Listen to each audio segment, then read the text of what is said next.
ஜோதிடம் என்றால் என்ன? ஜோதிடம் என்பது மேசம் முதல் மீனம் வரை உள்ள 12 ராசிகளில் இடம்பெற்றுள்ள அஸ்வினி முதல் ரேவதி வரை உள்ள 27 நட்சத்திரங்களின் மீது சூரியன் முதலாக கேது வரை உள்ள 9 கிரகங்களும் பயணிக்கும் போது இந்த புவியில் உள்ள மனிதர்களுக்கு ஏற்படுகின்ற நன்மை தீமைகள், அதாவது சுகதுக்கங்களை முன்கூட்டியே கணித்து சொல்லக்கூடிய ஒரு கணித சாஸ்திரம் தான் ஜோதிட சாஸ்திரம். இதை புரியும்படி எப்படி சொல்லலாம்னா, இந்த புவியில் விழுகின்ற சூரிய கதிர்களாகட்டும் அல்லது சந்திரனுடைய கதிர்களாகட்டும், இன்னும் பல நட்சத்திரங்களின் கதிர்களை கண்கூட பார்க்க முடிகிறது.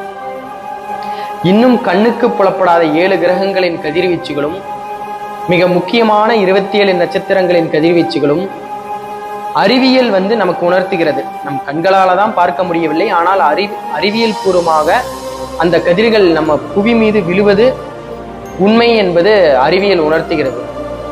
இப்படிப்பட்ட கதிர்வீச்சுக்கள் ஒரு மனிதனின் எண்ணத்தையும் ஒரு மனிதனின் மனதையும் உடலையும் மாற்றுகிறது. இப்படி எண்ணம், மனம், மனித உடல் இம்மூன்றும் மாறும்போது ஒரு மனிதனின் வாழ்க்கையே மாறுகிறது.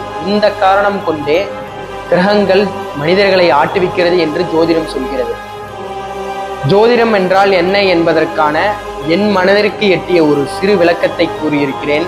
மேலும் ஜோதிடத்தை பற்றியும் ஆன்மீக கருத்துக்களை பற்றியும் தெரிந்து கொள்ள மாடர்ன் ஆஸ்ட்ரோ சேனலில் ஒன்றாக பயணிப்போம். நன்றி, வணக்கம்.